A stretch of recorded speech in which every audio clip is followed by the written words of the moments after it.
بسم اللہ الرحمن الرحیم۔ اعوذ باللہ من الشیطان الرجیم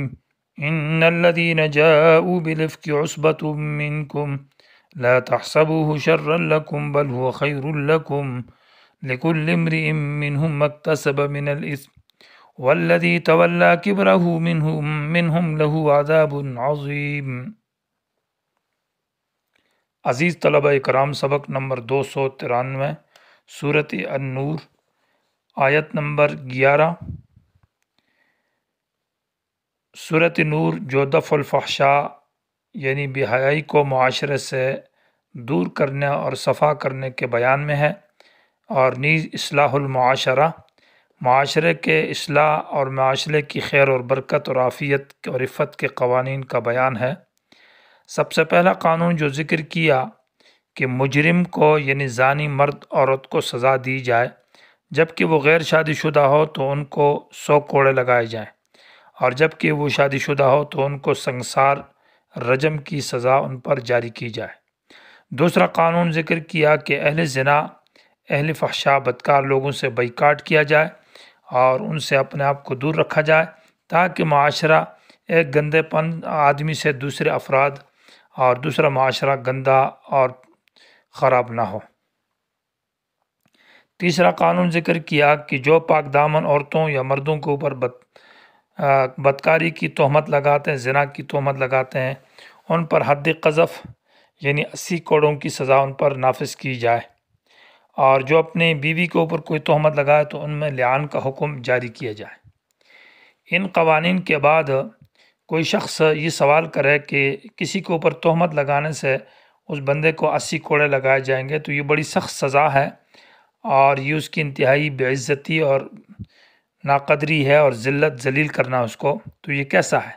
تو جواب دیا، اب یہاں سے اس کے لیے ایک واقعہ بیان کیا جا رہا ہے کہ کسی پر تہمت لگانا زنا کی،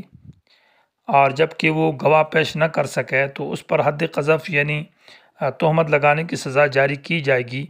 اور یہ کسی پر تہمت لگانا سزا کی یہ کتنا بڑا سنگین جرم ہے، اس کی سنگینی اور اس کا شدید ہونا اور اس کا غلط ہونا اس ایک واقعے سے معلوم ہوتا ہے، جو کہ حضرت عائشہ رضی اللہ تعالیٰ عنہ پر تہمت لگا، اور جس سے مسلمانوں کو بہت تکلیف ہوئی، صحابہ اکرام، نبی علیہ السلام کو، چونکہ خاص کر آپ صلی اللہ علیہ وسلم کے گھر میں یہ واقعہ پیش آیا اور آپ کی ذات کو تکلیف ہوئی، حضرت عائشہ رضی اللہ تعالیٰ عنہ کو جو نبی کی بیوی ہے اور حرم ہے، اور صحابہ اکرام، تو اس سے مسلمانوں میں جو غیظ اور جو غضب اور جو مسلمانوں کو تکلیف ہوئی، تو اس تکلیف کا اندازہ خوبی طور پر سمجھ میں آ گیا، اور ہر شخص کی ذہن میں یہ بات بالکل واضح طور پر سمجھ میں آ گئی کہ تہمت لگانے سے کتنی تکلیف ہوتی ہے، کتنا دکھ ہوتا ہے۔ اس لیے یہ واقعہ بیان کیا تاکہ تہمت لگانے والے کو جو سزا دی جا رہی ہے یہ بالکل قانون حکمت کے موافق ہے، اور یہ بالکل عقل کے موافق بات ہے۔ ان الذین، یقیناً وہ لوگ، جاؤ بالافک، جو لے آئے جھوٹ کو، عصبۃ منکم، وہ تم میں سے ایک بہت بڑی جماعت تھی، لا تحسبوہ شرا لکم، مت سمجھو اس کو اپنے لیے برا، بل هو خیر لکم، بلکہ یہ تمہارے لیے بہتر ہے، لکل امرئ منہم ما اکتسب من الاثم، ہر آدمی کے لیے ان میں سے جو اس نے جرم کیا تو اس بقدر اس کے لیے گناہ ہے، اور والذی تولی کبرہ منہم لہ عذاب عظیم، وہ شخص جو اس بڑے جرم کا ذمہ دار بنا ان میں سے، اس کے لیے تو عذاب عظیم ہے۔ یہ واقعہ افک ہے حضرت عائشہ رضی اللہ تعالیٰ عنہ پر جو تہمت لگی ہے، اور یہ واقعہ سن ہجری 4 یا 5 یا 6 کو پیش آیا ہے۔ ایسا قول یہ ہے کہ یہ سن ہجری 6 ہی کو پیش آیا ہے۔ غزوہ خندق کے بعد غزوہ بنی مصطلق یا غزوہ مریسی جس کو کہتے ہیں، یہ پیش آیا، اور اس واقعے کے اندر نبی علیہ السلام کے ساتھ آپ کی بیوی حضرت عائشہ رضی اللہ تعالیٰ عنہ سفر میں تھی۔ آپ علیہ السلام کی سنت یہ تھی کہ جب بھی سفر میں جاتے تھے تو کسی ایک بیوی کو ساتھ لے جاتے تھے اور قرآن اندازی کرتے تھے، تو اس سفر میں حضرت عائشہ رضی اللہ تعالیٰ عنہ آپ کے ساتھ تھی۔ غزوہ سے واپسی میں رات کسی جگہ میں پڑاؤ ڈالا، اور پڑاؤ ڈالنے کے بعد آپ علیہ السلام قافلے کو رات میں جلتی صبح سویرے یعنی اندھیرے کے وقت میں نکلتے تھے۔ تو قافلہ روانہ ہوا تو جس ہودج کے اوپر حضرت عائشہ رضی اللہ تعالیٰ عنہ کو بٹھایا تھا، تو صحابہ اکرام میں سے چند افراد نے اس ہودج کو اٹھا کر اونٹ پر رکھا اور قافلہ روانہ ہو گیا۔ حضرت عائشہ رضی اللہ تعالیٰ عنہ قضاء حاجت کے لیے باہر گئی تھی تو ان کا ہار گم ہو گیا، اس میں دیر لگ گئی، اور واپس جب آئی تو قافلہ نکل چکا تھا۔ وہ جو افراد ہودج اٹھا کر اونٹ پر رکھتے تھے، ان کو بھی یہ اندازہ نہ ہوا کہ اس میں کوئی شخص ہے یا نہیں ہے، کیونکہ حضرت عائشہ رضی اللہ تعالیٰ عنہ ہی کا بیان ہے کہ ہم اس وقت ہلکے جسم والے تھے، کیونکہ ہمارا کھانا پینے کا اتنا اعلیٰ قسم کا نظام نہیں تھا، پتے اور یہ چیزیں کھاتے تھے اور جسم ہلکا ہوتا تھا، تو اتنا وزن نہیں ہوتا تھا، لہذا ان افراد نے جو اس ہودج کو رکھا تو اس میں محسوس نہ کیا کہ اس میں آدمی ہے یا نہیں ہے۔ تو حضرت عائشہ رضی اللہ تعالیٰ عنہ جب واپس آئی تو قافلہ نکل چکا تھا، آپ وہیں پر خاموشی سے بیٹھ گئی اور اس ارادے سے کہ جو کچھ مجھے تلاش کرنے والے ہوں گے وہ واپس اسی جگہ میں آئیں گے۔ آپ علیہ السلام کی سنت طریقہ یہ تھا کہ ایک قافلے سے آگے ایک جماعت ہوتی تھی جو رات کو ٹھہرنے کا انتظامات کرتی تھی، اور ایک پیچھے ایک لشکر ہوتا تھا جو ہے اس کا پیچھے سے سامان گرا ہو یا قافلے والوں میں سے کوئی چیز گر جائے یا کچھ بھول کر رہ جائے تو وہ اس کو اٹھا کر لاتے تھے، اور ایک دائیں طرف ایک بائیں طرف اور ایک قلب کہا جاتا ہے مجنبہ، اور اس طرح آپ کا جو لشکر ہوتا تھا میسرہ، مجنبہ اور ساقہ اور مقدمۃ الجیش اور قلب، تو اس طرح کی ترتیب ہوتی تھی۔ آپ حضرت عائشہ رضی اللہ تعالیٰ عنہ وہیں بیٹھی تھی اور آپ کی آنکھ لگ گئی اور آپ سو گئی، تو پیچھے سے حضرت صفوان ابن معطل سلمی رضی اللہ تعالیٰ عنہ آئے اور جیسے قریب دیکھا تو ایک شخص پڑا ہوا ہے، ابھی قریب ہے، روشنی کا وقت قریب آ چکا ہے، صبح جو اندھیرا ہے وہ ختم ہو رہا ہے، تو حضرت صفوان نے پڑھا انا للہ و انا الیہ راجعون۔ جیسے یہ پڑھا تو حضرت عائشہ رضی اللہ تعالیٰ عنہ اٹھ گئی، اور حضرت صفوان نے حضرت عائشہ کو پہچان لیا، اس لیے کہ ابھی تو پردہ نازل ہو چکا تھا حجاب کا مسئلہ، لیکن پہلے سے وہ جانتے تھے قبل الحجاب۔ حضرت عائشہ رضی اللہ تعالیٰ نے اپنا جسم ڈھانک کر جسم ڈھانپ لیا، اور صحابی نے اونٹ کو لا کر قریب بٹھایا، تو حضرت عائشہ رضی اللہ تعالیٰ عنہ اس ہودج کے اندر بیٹھی، اور اس صحابی نے اونٹ کے پاؤں پر اپنا پاؤں رکھ کر اس کو اٹھایا اور لے کر وہ روانہ ہو گئے۔ جب روانہ ہوا تو دوپہر کے وقت جہاں قافلے نے پڑاؤ ڈالا تھا وہاں حضرت صفوان ان کو لے کر پہنچ گئے۔ جیسے ہی پہنچے تو رئیس المنافقین عبداللہ ابن ابی ابن سلول جو تھے وہ اس سفر میں تھے، اور انہوں نے یہ بات کہہ دی اور تہمت لگا دی کہ واللہ ما نجا منہا ولا نجت منہ، کہ اللہ کی قسم یہ شخص اس سے نہیں بچا حضرت عائشہ سے، اور نہ حضرت عائشہ اس شخص سے بچی ہے، اور یہ بدگمانی اور تہمت لگا دی۔ یہ بات پھیل گئی اور مدینے میں آ کر وہ اس بات کا چرچا کرتا اور مجلسیں لگاتا۔ پہلے سے نبی علیہ السلام کا وہ دشمن اور گستاخ تھا اور منافق تھا، تو اس کو ایک موقع مل گیا، تو اس موقع سے مزید اس نے یہ بحث مباحثے اور اس بات کو پھیلانا شروع کر دیا۔ اس میں مسلمان بھی کچھ افراد شریک تھے، 2 مرد اور 1 عورت۔ مردوں میں حضرت مصطح بن اساسہ جو تھے یہ شریک تھے، اور حسان بن ثابت، اور عورتوں میں حمنہ بنت جحش جو حضرت زینب کی بہن ہے، یہ 3 افراد بھی اس میں شریک ہو گئے، انہوں نے بھی بات کی ہے۔ تو جیسے یہ بات پھیلی، حضرت عائشہ رضی اللہ تعالیٰ عنہ جیسے سفر سے واپس آئی تو بیمار پڑ گئی، 1 مہینے تک تو بیمار ہی تھی، اور بیماری سے جب افاقہ ہوا تو مصطح کی ماں جو مصطح ہے اس کے ساتھ رات کو بعد قضاء حاجت کے لیے تشریف لے گئی، تو راستے میں چادر کے اندر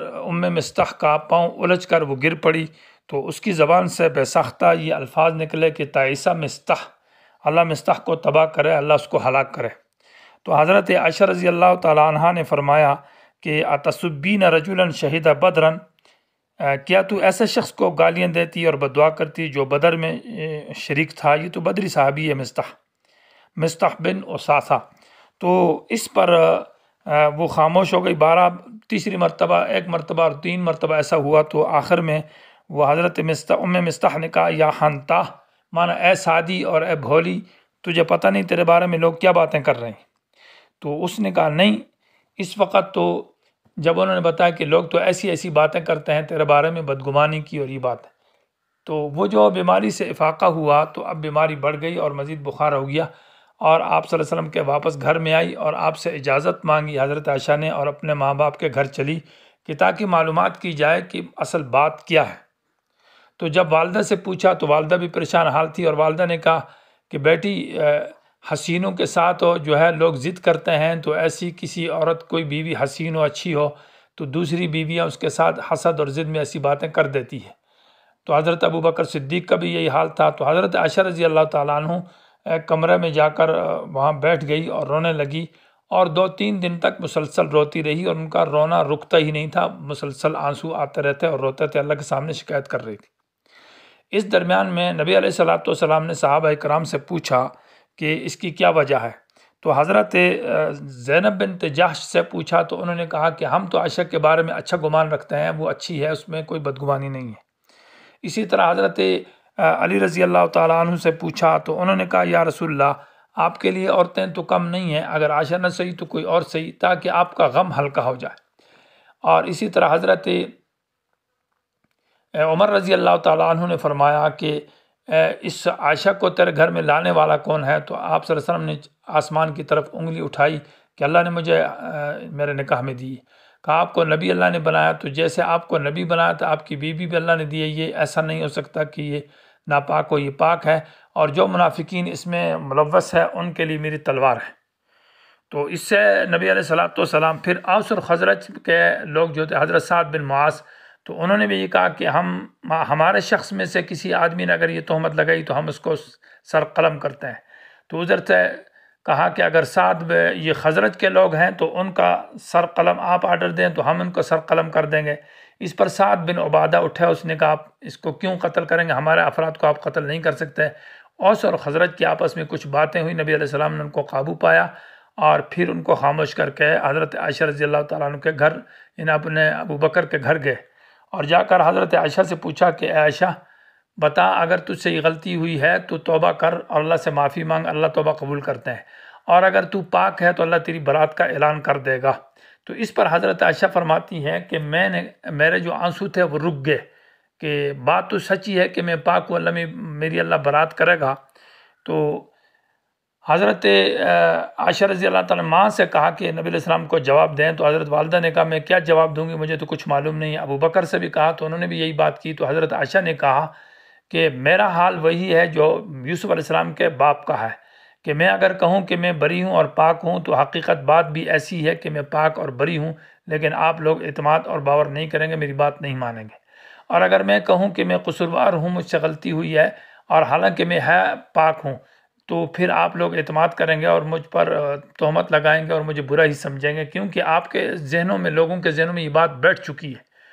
لہٰذا میں یہ بات کہتی ہوں کہ فصبر جمیل واللہ المستعان علی ما تصفون، میرے لیے صبر ہی اچھا ہے، اور جو کچھ آپ بیان کر رہے ہیں اللہ اس پر میری مدد کرے۔ یہ بات حضرت عائشہ رضی اللہ تعالیٰ نے فرمائی اور کہا کہ مجھے حضرت یوسف علیہ السلام کے والد کا نام بھی بھول گیا اس پریشانی کی وجہ سے، میں نے کہا یوسف کے باپ۔ تو اس پر آپ علیہ الصلوۃ والسلام پر وحی کی کیفیت طاری ہو گئی، اور آپ پر بہت ہی سخت قسم کا بوجھ آیا، اور سردی کا موسم تھا، تو آپ پر جیسے وحی آئی۔ حضرت عائشہ فرماتی ہے کہ میں نے کہا کہ میری برات قرآن میں ایسی آیتیں تو نازل نہیں ہوگی، بظاہر ایسی بات ہوگی کہ آپ صلی اللہ علیہ وسلم کو بطور خواب میں بتایا جائے گا، یا ایسی کوئی بات ہوگی۔ تو جیسے وحی کی آیت نازل ہوئی اور یہ 10 آیتیں نازل ہوئی، ان الذین جاؤوا بالافک عصبۃ منکم لا تحسبوہ سے آخر 10 آیتیں،